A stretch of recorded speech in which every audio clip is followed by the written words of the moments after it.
समोर एक गोष्ट बोलायची आहे तेवढं बोलून मी माझं या ठिकाणी भाषण संपवणार.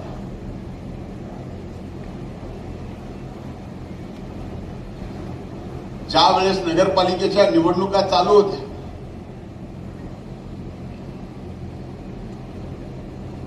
महाराष्ट्रभर नगरपालिकेच्या निवडणुकीचं वातावरण होतं.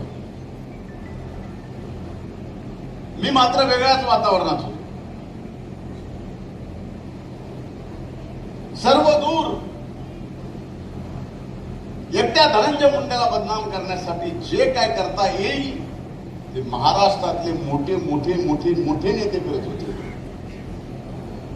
मग शेवटी मला वाटलं की आपल्यात काहीतरी नक्कीच असेल, त्याच्याशिवाय हे संपवायला आपल्याला निघाले.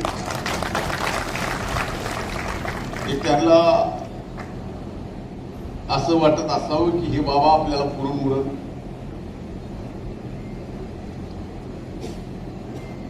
तशा परिस्थितीत एवढं वातावरण social media, electronic media, print media, युट्यूबचे चॅनल एवढं भान केलं की तशा परिस्थितीत सुद्धा या परळीच्या मायबाप जनतेने महायुतीच्या माग भरभक्कम पाठिंबा दिला आणि ऐतिहासिक विजय या ठिकाणी मिळवून दिला.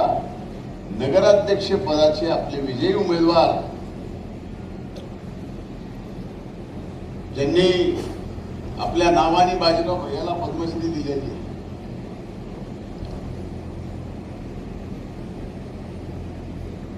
16,000 मताच्या फरक. बरोबर. बाकी नगरसेवक मला माहिती आहे कोण किती फरकानं आलंय, कोण किती फरकानं गेलंय. काही नगरसेवकांना तर माहिती आहे ना आणखी तो कसा निवडून आला, मला एकट्यालाच माहिती.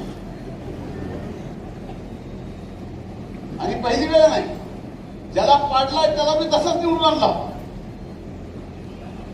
आणि जो आलाय त्याला आणखीनही माहित नाही तो कसा निवडून आलाय. असं सगळं एकूण आपल्या सगळ्यांनी कष्ट घेतले, त्यातून आज परळीच्या मायबाप जनतेने आपल्यावर जिम्मेदारी दिली आहे. ही जिम्मेदारी आपल्याला अतिशय यशस्वीपणे पार पाडायची आहे आणि जिम्मेदारी यशस्वीरित्या पार पाडत असताना परळी नगर परिषदेला आणि आपल्या या नगरीला सुद्धा थोडं शिस्तीत हळूहळू, लगेच नाही, आपल्याला कामाच्या बाबतीत, टॅक्सेसच्या बाबतीत, सगळ्या गोष्टी परळीच्या आपल्या या नगर परिषदेला शिस्तीत बसवावं लागेल. तर पुढे चालून मोठ्या मोठ्या योजना या ठिकाणी येतील. आतापर्यंत त्या दिवशी तुम्ही